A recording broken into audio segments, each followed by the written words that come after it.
ঢাকাই সিনেমার চিত্রনায়িকা শবনম বুবলী টানা কয়েকটি সিনেমা ব্যবসায়িকভাবে মুখ থুবড়ে পড়লে সিনে ইন্ডাস্ট্রির অনেকেই তাকে ফ্লপ নায়িকার তকমা দিয়েছেন।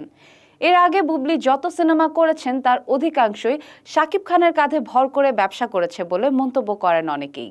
তবে এবার দীর্ঘ ৮ মাস পর নতুন সিনেমায় অভিনয় করতে যাচ্ছেন নায়িকা বুবলী। মেহেদী হাসানের নীল টিপ সিনেমা নিয়ে বিরতি ভাঙছেন তিনি। এমআর রুবেলের তথ্যচিত্রে বিস্তারিত জানাচ্ছেন ফরিদুদ্দিন মোহাম্মদ।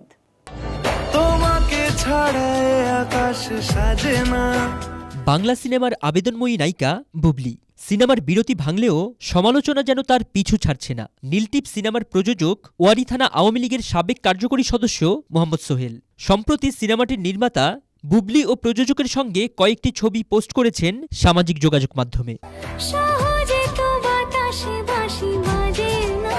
তবে বুবলী বলছেন ভিন্ন কথা। তিনি গণমাধ্যমকে বলেন, কিছু জায়গায় আমার নতুন সিনেমার নীলটিপের নাম শোনা যাচ্ছে, বিষয়টি সঠিক না। আমার নতুন সিনেমার নাম এখনও ঠিক হয়নি। ১ বছর আগে আমাদের চুক্তি হয়েছে। গল্প, পরিকল্পনা ও শুটিংয়ের সময়সহ বেশ কিছু বিষয় নিয়ে আলোচনা হয়েছে মাত্র, এর বেশি কিছু না। তবে গল্পটা আমার দারুণ লেগেছে। সবকিছু ঠিক থাকলে শুটিংয়ে যাওয়ার আগে আমি নিজেই সবাইকে জানাবো। আসসালামু আলাইকুম, সবাই কেমন আছেন? নিশ্চয়ই ভালো। আমিও ভীষণ ভালো আছি, আলহামদুলিল্লাহ। এ প্রসঙ্গে পরিচালক মেহেদী বলেন, বুবলীর সঙ্গে আমাদের কথা হয়েছে।